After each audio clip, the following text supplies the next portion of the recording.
Compact ആയ ഒരു form factory വരുന്നൊരു ഫോൺ, അതാണ് ഐഫോൺ 12 മിനി.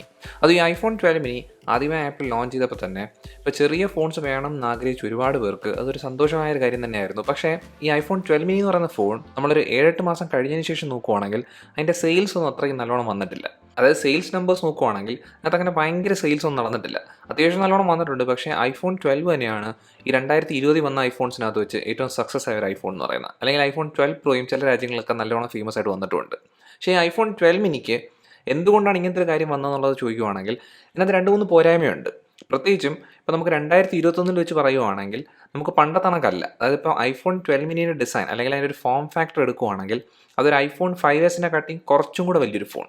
അതും എനിക്ക് ഐഫോൺ 5S അല്ലെങ്കിൽ ഐഫോൺ 5 എന്ന് പറയുന്ന ഫോണിൻ്റെ ഡിസൈൻ ഒരുപാട് ഇഷ്ടപ്പെട്ടൊരു ഡിസൈൻ തന്നെയാണ്. അപ്പോൾ അത് തന്നെയായിരുന്നു ഐഫോൺ SE ഫസ്റ്റ് ജനറേഷനകത്ത് കിട്ടിയത്. അപ്പോൾ അതേ കണക്കത്തൊരു ഡിസൈൻ അല്ലെങ്കിലും അത്രയും കോമ്പാക്റ്റ് ഒരു ഫോൺ അല്ലെങ്കിലും ഈ 2021 വേണ്ട കുറേ മോഡേൺ അപ്രോച്ച് കൊടുത്തിറക്കിയ ഒരു ഫോൺ തന്നെയാണ് ഐഫോൺ 12 മിനി എന്ന് പറയുന്നത്. അതായത് ഇതിൻ്റെ ഡിസൈനൊക്കെ ഏറ്റവും നല്ലത് തന്നെയാണ്, അതും ഇതിൻ്റെ ഫോം ഫാക്ടർ ഒരുപാട് ചെറുതുമാണ്. പക്ഷേ ഈ ഫോണിനകത്ത് 2 വലിയ കുഴപ്പം എനിക്ക് തോന്നിയായിരുന്നു, പ്രത്യേകിച്ചും ഈ ഒരു 7-8 മാസം ഉപയോഗിച്ചതിന് ശേഷം. അതും ഈ 2 പോരായ്മയ്ക്കകത്ത് ഒരു കാര്യം നിങ്ങൾക്ക് നല്ലോണം അറിയാൻ തന്നെയായിരിക്കും, അതെന്ന് പറഞ്ഞാൽ ഇതിൻ്റെ ബാറ്ററിയാണ്. അപ്പോൾ ഇതിൻ്റെ ബാറ്ററി എന്ന് പറയുന്നത് നമ്മൾ പ്രതീക്ഷിക്കേണ്ട ഒരു കാര്യമാണ്. അതായത് നമുക്കൊരു ചെറിയ ഫോൺ ഇറക്കുമ്പോൾ അതിനകത്തൊരു ചെറിയ ബാറ്ററി ആയിരിക്കും.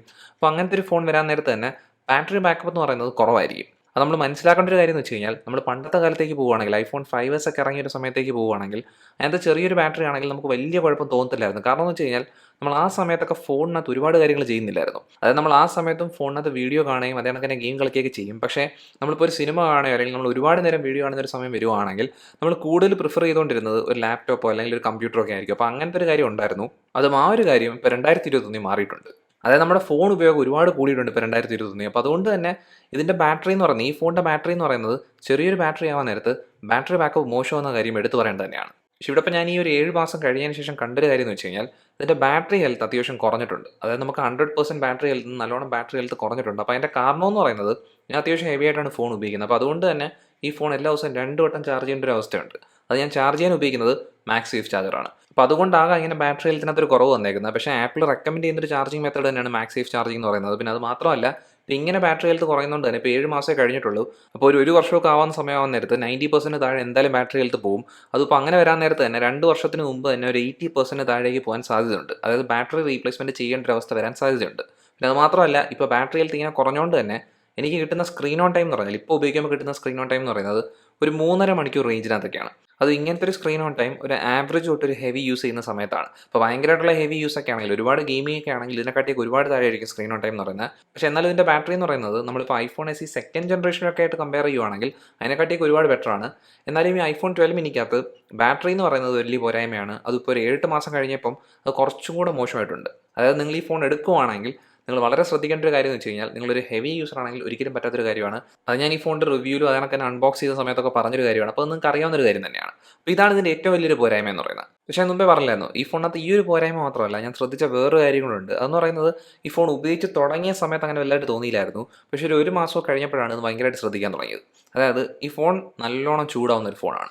അപ്പോൾ നമ്മൾ അത്യാവശ്യം ഹെവി ഒരു ടാസ്ക് ചെയ്താൽ തന്നെ ഈ ഫോൺ നല്ലോണം ചൂടാവും. അത് നമ്മളിപ്പോൾ ഒരു കേസൊക്കെ ഇട്ട് ഉപയോഗിക്കുകയാണെങ്കിൽ അധികം അറിയത്തില്ല. അപ്പോൾ അതുകൊണ്ട് തന്നെ അങ്ങനത്തെ രീതിയിലാണ് നമ്മൾ ഫോൺ ഉപയോഗിക്കുന്നതെങ്കിൽ നമ്മളത് ശ്രദ്ധിക്കാൻ പോകുന്നില്ല. പക്ഷേ നമ്മൾ കേസ് ഇല്ലാതെയാണ് ഫോൺ ഉപയോഗിക്കുന്നതെങ്കിൽ നമ്മളിപ്പോൾ ഒരു വീഡിയോ കുറേ നേരം കാണുകയോ അല്ലെങ്കിൽ നമ്മൾ മൾട്ടി ടാസ്കിങ് ചെയ്യുന്ന സമയത്ത് ഇപ്പോൾ നമ്മൾ പല ആപ്പിൽ കൂടെയൊക്കെ സ്വിച്ച് ചെയ്ത് അങ്ങനെ ചെയ്യുവാണെങ്കിലോ അല്ലെങ്കിൽ നമ്മൾ ഗെയിമൊക്കെ കുറച്ച് നേരം കളിച്ചാൽ തന്നെ ഒരു 15 മിനിറ്റ് കളിക്കുമ്പോൾ തന്നെ ഈ ഫോണിൻ്റെ ഫ്രെയിമും അതേ കണക്ക് തന്നെ ബാക്ക് ഗ്ലാസിനകത്തും നല്ലോണം ചൂടറിയാൻ പറ്റും. പിന്നെ അത് മാത്രമല്ല, ഒരു വട്ടം എനിക്ക് സംഭവിച്ചൊരു കാര്യം എന്ന് വെച്ച് കഴിഞ്ഞാൽ ഞാൻ ഫോൺ ചാർജ് ചെയ്ത സമയത്ത് പേഴ്സണൽ ഹോട്ട്സ്പോട്ട് ഓൺ ചെയ്തായിരുന്നു. അത് ഞാൻ ചാർജ് ചെയ്ത മെത്തേഡ് എന്ന് പറയുന്നത് മാക്സ് സേഫ് ചാർജിങ് തന്നെയാണ്.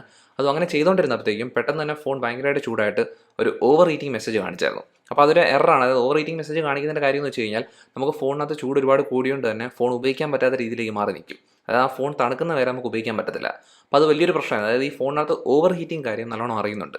പ്രത്യേകിച്ച് ഞാൻ പറയുന്നുണ്ട്, നമ്മൾ ഭയങ്കര ഹെവി ടാസ്ക് ഒന്നും ചെയ്യേണ്ട, കുറച്ച് നേരം നമ്മൾ മൾട്ടി ടാസ്കിങ് കാര്യങ്ങളൊക്കെ ചെയ്യുവാണെങ്കിൽ തന്നെ നമുക്കത് അറിയാനും പറ്റുന്നുണ്ട്. പിന്നെ നമ്മൾ ഒരുപാട് ഗെയിമിംഗ് ഒക്കെ ചെയ്യുവാണെങ്കിൽ നമുക്ക് നല്ലോണം തന്നെ എടുത്തറിയാം. പക്ഷേ ആ ഒരു സമയത്തൊന്നും അങ്ങനെ ഫോൺ ഓവർ ഹീറ്റിങ്ങിനകത്ത് പോകത്തില്ല. പക്ഷേ ഇങ്ങനെ ചാർജ് ചെയ്തുകൊണ്ട് പേഴ്സണൽ ഹോട്ട്സ്പോട്ട് ഉപയോഗിച്ച സമയത്ത് ആ ഒരു ഓവർ ഹീറ്റിംഗ് എറർ കാണിച്ചായിരുന്നു. അത് ഒരു വട്ടേ കാണിച്ചോളൂ. എന്നാലും അങ്ങനത്തെ ഒരു കാര്യം എന്ന് പറഞ്ഞാൽ ഇത്രയും പ്രൈസ് കൊടുത്തെടുക്കുന്ന ഒരു ഫോണിനകത്ത് ഒരു പോരായ്മ തന്നെയാണ്. അപ്പോൾ ഇതായിരുന്നു ഇതിൻ്റെ രണ്ടാമത്തെ പ്രശ്നം എന്ന് പറയുന്നത്. അതായത് നമുക്ക് ഈ ഒരു 2 കാര്യങ്ങൾ എന്ന് പറഞ്ഞാൽ വളരെ ശ്രദ്ധിച്ചോണം.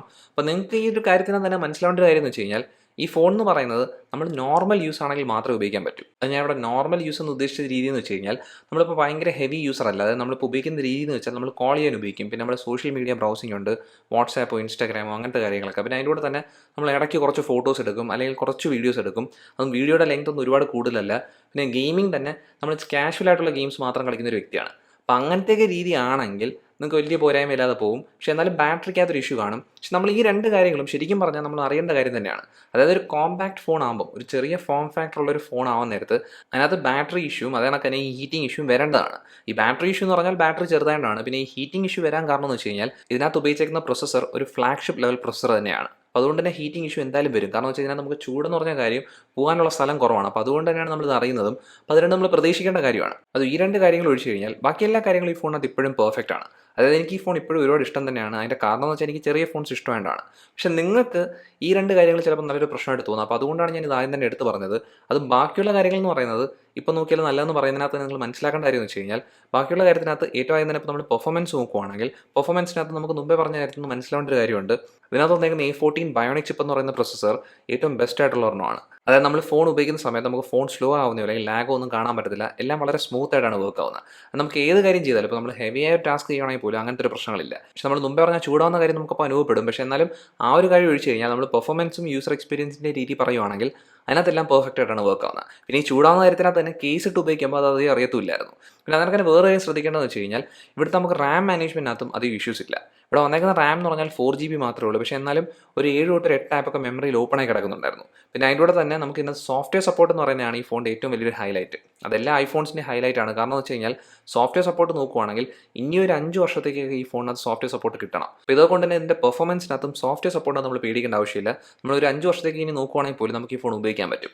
അത് കഴിഞ്ഞ് അടുത്തൊരു കാര്യം ശ്രദ്ധിക്കാൻ പറ്റുന്നത് വെച്ച് കഴിഞ്ഞാൽ അത് ഏറ്റവും ഹൈപ്പായിട്ട് പറയേണ്ട ഒരു കാര്യമല്ല. കാരണം വെച്ചാൽ നമുക്ക് മനസ്സിലാവേണ്ട ഒരു കാര്യം തന്നെയാണ്. ഈ ഫോൺ എന്ന് പറഞ്ഞാൽ ഒരു ചെറിയ ഫോൺ ആയതുകൊണ്ട് തന്നെ ഇതിൻ്റെ ഫോം ഫാക്ടർ ഒരു പെർഫെക്റ്റ് ഒരെണ്ണമാണ്. നമുക്ക് ഒറ്റ കൈ കൊണ്ട് ഉപയോഗിക്കാൻ പറ്റും. അത് മാത്രമല്ല നമ്മളിത് കയ്യിൽ വെക്കുമ്പോൾ തന്നെ നല്ലൊരു പ്രീമിയം ഫീലും ഉണ്ട്. ഇതിൻ്റെ ഫ്രെയിം അലുമിനിയം ആണ്. പിന്നെ ഇതിൻ്റെ ഫ്രണ്ടിലും ബാക്കിലും ഗ്ലാസ് ആണ് വരുന്നത്. അത് ഈ ഗ്ലാസ് ഈ ഫ്രെയിമിനകത്തേക്കാണ് ഇരിക്കുന്നത്. പിന്നെ അത് മാത്രമല്ല ഈ ഫ്രെയിമിനകത്ത് തന്നെ നമുക്ക് വേറെ ശ്രദ്ധിക്കാൻ പറ്റുന്നത് വെച്ച് കഴിഞ്ഞാൽ ഇത് ഫ്ലാറ്റ് ആയിട്ടിരിക്കുന്ന ഒരു ഫ്രെയിമാണ്. അപ്പോൾ നല്ലൊരു ഡിസൈൻ തന്നെയാണ്. അതുകൂടി 7 മാസം കഴിഞ്ഞതിന് ശേഷം ഇതിൻ്റെ ബിൽഡ് ക്വാളിറ്റിക്ക് അങ്ങനെ പ്രശ്നങ്ങളൊന്നുമില്ല. അതായത് ഈ ഫോൺ വളയുന്ന കാര്യങ്ങളോ അല്ലെങ്കിൽ ഫോണിനകത്ത് എവിടെയെങ്കിലും ഗ്യാപ്പ് വരുമോ അല്ലെങ്കിൽ ബട്ടൺസ് കംപ്ലയിൻറ്റോ അങ്ങനത്തെ കാര്യങ്ങളൊന്നും വന്നിട്ടില്ല. അത് മാത്രമല്ല ഇവിടെയുള്ള ഒറ്റ പോർട്ടായ ലൈറ്റ്നിങ് പോർട്ടിനകത്തും പ്രശ്നങ്ങളൊന്നും വന്നിട്ടില്ല. അത് എൻ്റെ ഈ ഫോൺ തറയാൻ വേണ്ടിയിട്ടില്ല. അതുകൊണ്ട് ഇതിൻ്റെ ഗ്ലാസിൻ്റെ ഡ്യൂറബിലിറ്റിയെ പറ്റി പറയാൻ പറ്റത്തില്ല. പക്ഷേ ഇവിടെ ഈ ഫ്രെയിമിനകത്ത് നമുക്കൊരു കാര്യം ശ്രദ്ധിക്കാൻ പറ്റും. അതായത് എൻ്റെ കയ്യിലുള്ള ഫോണിൻ്റെ കളർ എന്ന് പറഞ്ഞാൽ ബ്ലൂ കളറാണ്. അപ്പോൾ അതുകൊണ്ട് തന്നെ ഇവിടുത്തെ അലുമിനിയം റെയിലിനകത്തും ഒരു ബ്ലൂ കളറാണ് വരുന്നത്. പക്ഷേ അവിടെയുള്ള ഈ കോട്ടിങ് ഇളകി പോകുന്നുണ്ട്. അതിപ്പോൾ ഈ 7 മാസം കഴിഞ്ഞപ്പോഴല്ല, ഒരു 4-5 മാസം കഴിഞ്ഞപ്പോൾ തന്നെ ശ്രദ്ധിക്കാൻ പറ്റിയൊരു കാര്യമാണ്. അത് എല്ലാ സ്ഥലത്തൊന്നും ഇല്ല. അതിന് പകരം മ്യൂട്ട് അൺമ്യൂട്ട് സ്ലൈഡറിൽ നിന്ന് ഇളകി പോയിട്ടുണ്ട്. അത് കണക്ക് തന്നെ ക്യാമറ റിങ്ങിൽ നിന്ന് ഇളകി പോയിട്ടുണ്ട്. അത് നമുക്കിപ്പോൾ എല്ലാ ഐഫോണിലുള്ള ഒരു പ്രശ്നമാണ്. അതായത് നമുക്ക് ഒരു അലുമിനിയം ഫ്രെയിമുള്ള ഐഫോൺ ആണെങ്കിൽ, അത് ഒരു കളേർഡ് ഐഫോൺ ആണെങ്കിൽ അതിനകത്ത് ഇങ്ങനെ കോട്ടിങ് ഇളകി പോകുന്ന ഒരു കാര്യം കാണാൻ പറ്റും. അത് ലോങ് ടേം യൂസിൽ വരുന്നൊരു കാര്യമാണ്. അപ്പോൾ അതുകൊണ്ട് തന്നെ അത് വലുതായിട്ട് പറയേണ്ട കാര്യമല്ല. പക്ഷേ എന്നാലും നിങ്ങൾ ശ്രദ്ധിക്കേണ്ട ഒരു കാര്യം തന്നെയാണ്. അങ്ങനത്തെ ഒരു കാര്യം വരും. അതും കേസ് ഇട്ട് ഉപയോഗിച്ചാലും ഈ ഒരു പ്രശ്നം വരുന്നുണ്ട്. പക്ഷേ നമുക്ക് ഗ്ലാസിനകത്തൊന്നും വേറെ ഇഷ്യൂസ് ഒന്നുമില്ല. ഈ ഗ്ലാസിനകത്തുള്ള ഒരു കുഴപ്പമെന്ന് വെച്ച് കഴിഞ്ഞാൽ പെട്ടെന്ന് തന്നെ ഫിംഗർ പ്രിന്റ് പിടിക്കുന്ന ഒരു ഗ്ലാസ്സാണ്. അതൊഴിച്ച് കഴിഞ്ഞാൽ വേറെ പ്രശ്നങ്ങളൊന്നുമില്ല. അതായത് ഇതിൻ്റെ ഡിസൈനും ബിൽഡ് ക്വാളിറ്റിയും ഫോം ഫാക്ടറും എല്ലാം എനിക്ക് ഇത്ര നാൾ കഴിഞ്ഞിട്ടും ഇപ്പോഴും നല്ലോണം ഇഷ്ടം തന്നെയാണ്. ഇനി അടുത്ത് എനിക്ക് ഇപ്പോഴും ഇഷ്ടമുള്ളൊരു കാര്യം എന്ന് വെച്ച് കഴിഞ്ഞാൽ ഇതിൻ്റെ ക്യാമറ സിസ്റ്റമാണ്. അതായത് നമുക്ക് ഐഫോൺസിനകത്ത് എപ്പോഴും നല്ല ക്യാമറാസ് കിട്ടും. അത് നമുക്ക് iPhone 12 miniയുടെ കാര്യം അറിയാവുന്നതാണ്. iPhone 12 സീരീസിലുള്ള അതേ ക്യാമറ തന്നെയാണ്. ബാക്കിൽ നമുക്ക് 2 ക്യാമറയാണ് വരുന്നത്. രണ്ടും 12 മെഗാ പിക്സൽ ക്യാമറ തന്നെയാണ്. അതിനകത്ത് ഒരു ക്യാമറ ഒരു വൈഡ് ആംഗിൾ ക്യാമറയും രണ്ടാമത്തെ ക്യാമറ ഒരു അൾട്രാ വൈഡ് ആംഗിൾ ക്യാമറയാണ്. നമുക്കിവിടെ ഇല്ലാത്തൊരു ക്യാമറ എന്ന് പറഞ്ഞാൽ ടെലിഫോട്ടോ ക്യാമറ മാത്രമാണ്. പക്ഷേ എനിക്കത് വലിയൊരു പ്രശ്നമായിട്ട് തോന്നിയിട്ടില്ല. അതിവിടെ ഇപ്പോൾ എടുക്കുന്ന ഫോട്ടോസിൻ്റെ കാര്യം പറയുവാണെങ്കിൽ നല്ല പെർഫെക്റ്റ് ആയ ഫോട്ടോസ് തന്നെയാണ്. അതായത് നമുക്ക് ഫോട്ടോസിനകത്ത് ഒരു ഇഷ്യൂസും പറയില്ല. നല്ല ഡൈനാമിക് റേഞ്ച് ഉണ്ട്. അതുകൊണ്ട് തന്നെ കളേഴ്സ് എല്ലാം പെർഫെക്റ്റ് ആണ്. ഒരു നാച്ചുറൽ രീതി തന്നെയാണ് ഫോണിനകത്ത് ഫോട്ടോസ് എല്ലാം കിട്ടുന്നത്. അതുകൊണ്ട് തന്നെ എനിക്ക് ഇതിൻ്റെ ക്യാമറ സിസ്റ്റം ഒരുപാട് ഇഷ്ടമാണ്. അതിപ്പോൾ ഏത് ലൈറ്റിങ്ങിൽ എടുത്താലും പെർഫെക്റ്റ് ആയിട്ടുള്ള ഫോട്ടോസാണ് ഈ മെയിൻ ക്യാമറയിൽ നിന്ന് കിട്ടുന്നത്. അത് കണക്ക് തന്നെ അൾട്രാ വൈഡ് ആംഗിൾ ക്യാമറയ്ക്കകത്തും നല്ല ഫോട്ടോസാണ് വരുന്നത്. അത് ലൈറ്റ് ഉള്ള സമയത്താണെങ്കിൽ നല്ല ക്വാളിറ്റിയിലുള്ള ഫോട്ടോസ് ആയിരിക്കും. ലൈറ്റ് കുറയുമ്പോഴത്തേക്കും കുറച്ച് മോശമായി വരും. എന്നാലും നമുക്ക് ഇങ്ങനെ 2 ക്യാമറ ഉള്ളതും നല്ല ഉപയോഗമുള്ള ക്യാമറ തന്നെയാണ്. അപ്പോൾ അതുകൊണ്ട് തന്നെ ക്യാമറ സിസ്റ്റത്തിനകത്ത് ഫോട്ടോയുടെ കാര്യം നല്ലോണം തന്നെ നിൽപ്പുണ്ട്. അതും അതിനെക്കാട്ടി മികച്ച് നിൽക്കുന്ന കാര്യം എന്ന് പറഞ്ഞാൽ വീഡിയോ റെക്കോർഡിംഗ് ആണ്. വീഡിയോ റെക്കോർഡിംഗ് എപ്പോഴും ഐഫോൺസിൻ്റെ സ്ട്രോങ് പോയിന്റ് ആണ്.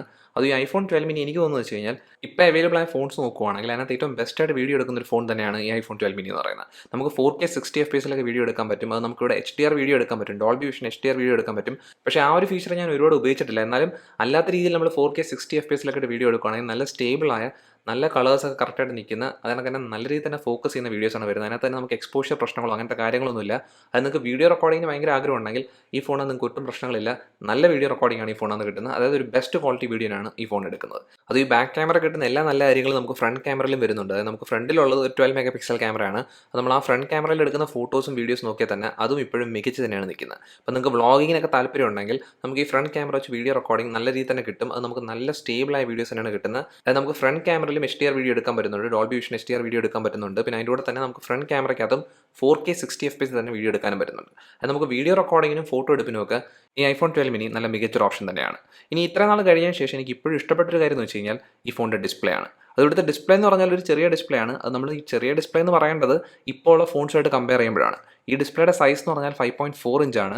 അത് ഈ ഡിസ്പ്ലേക്കകത്ത് ഞാൻ ആദ്യം ഉപയോഗിച്ച സമയത്ത്, അല്ലെങ്കിൽ ഞാൻ ഈ ഫോൺ അൺബോക്സ് ചെയ്ത സമയത്ത് പറഞ്ഞൊരു കാര്യം എന്ന് വെച്ച് കഴിഞ്ഞാൽ ഇതിനകത്ത് ഈ നോച്ച് ഒരുപാട് എടുത്തറിയുന്നുണ്ടെന്നൊരു കാര്യം പറഞ്ഞായിരുന്നു. അതേണക്ക് തന്നെ ഈ ഫോണിൻ്റെ ഡിസ്പ്ലേ ചെറുതായതുകൊണ്ട് തന്നെ ഇതിനകത്ത് നമ്മൾ വീഡിയോ കാണുമ്പോഴോ അല്ലെങ്കിൽ ഗെയിം കളിക്കുമ്പോഴൊക്കെ നമുക്ക് ഭയങ്കര നല്ല എക്സ്പീരിയൻസ് കിട്ടത്തില്ലെന്ന് പറഞ്ഞായിരുന്നു.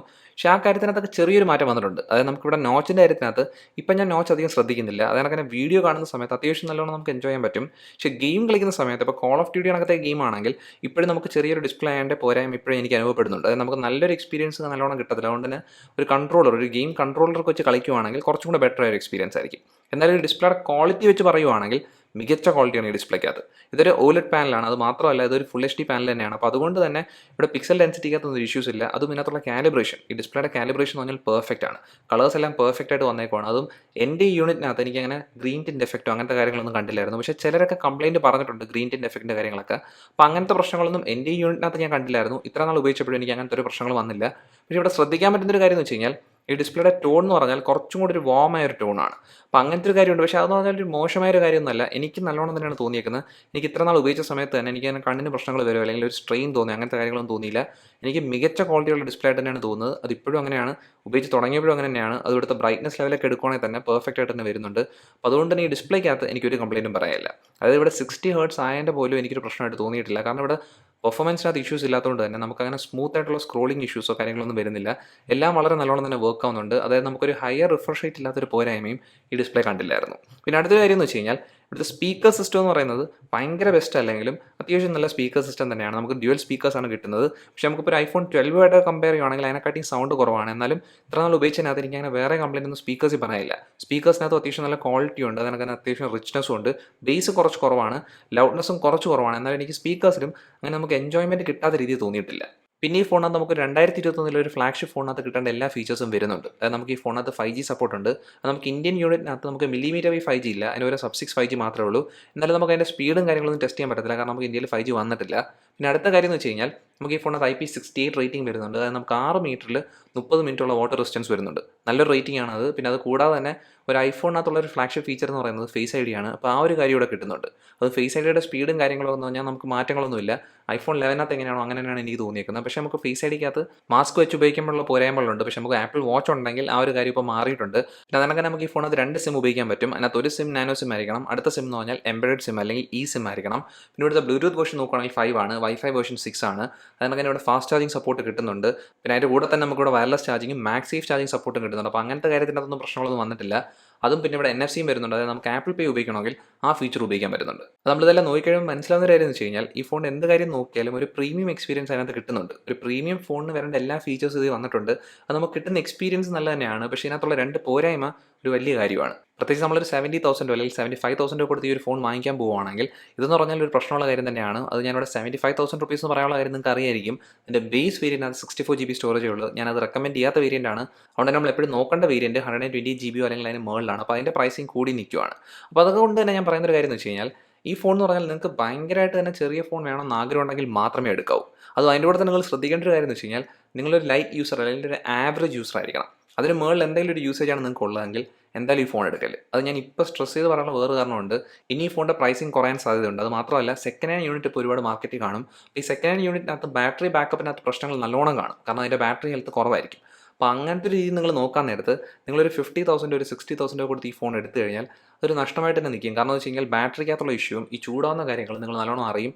അപ്പോൾ ആ ഒരു പോരായ്മ നമുക്ക് നല്ലോണം എടുത്ത് നിൽക്കുകയും ചെയ്യും. അപ്പോൾ അതുകൊണ്ട് തന്നെ ഈ ഒരു സമയത്ത് റെക്കമെൻഡ് ചെയ്യാൻ പറ്റാത്തൊരു ഓപ്ഷനാണ് ഈ iPhone 12 mini എന്ന് പറയുന്നത്. ഇതൊരു ബെസ്റ്റ് ഓപ്ഷൻ പോലെ നിൽക്കുന്ന യൂസേഴ്സ് വളരെ ലൈറ്റ് യൂസേഴ്സ് ആയിരിക്കണം. അപ്പോൾ അങ്ങനത്തെ ആൾക്കാരാണെങ്കിൽ നമുക്ക് കുഴപ്പമില്ലാതെ പോകും. അല്ലെങ്കിൽ നിങ്ങൾക്ക് തന്നെ നല്ല രീതിയിൽ തന്നെ ഈ പോരായ്മകൾ അറിയും. അപ്പോൾ അതുകൊണ്ട് തന്നെ നമ്മൾ അത്രയും പ്രൈസ് കൊടുത്ത് എടുത്തു കഴിയുമ്പോൾ നമ്മൾ ആലോചിക്കും ഇത് എടുക്കേണ്ടായിരുന്നത്. അപ്പോൾ നിങ്ങൾ ശ്രദ്ധിക്കേണ്ട ഒരു കാര്യമാണ് അതും. ഇതൊക്കെയാണ് എനിക്ക് ഒരു 7 മാസം കഴിഞ്ഞപ്പം ഈ iPhone 12 miniക്ക് അന്ന് തോന്നിയ കാര്യങ്ങൾ എന്ന് പറയുന്നത്. അപ്പോൾ ഇത്രയുള്ള വീഡിയോ എന്ന് പറയുന്നത്. ഈ വീഡിയോ നിങ്ങൾക്ക് ഇഷ്ടപ്പെട്ടെങ്കിൽ ഈ വീഡിയോ ഉറപ്പായിട്ട് ലൈക്ക് ചെയ്യുക. അതുകൂടാതെ ചാനൽ സബ്സ്ക്രൈബ് ചെയ്യുക. ഈ ചാനൽ പ്രൊമോട്ടും ചെയ്യുക. നമുക്ക് എത്രയും പെട്ടെന്ന് അടുത്ത വീഡിയോയിൽ കാണാം. അതുവരെ ബൈ.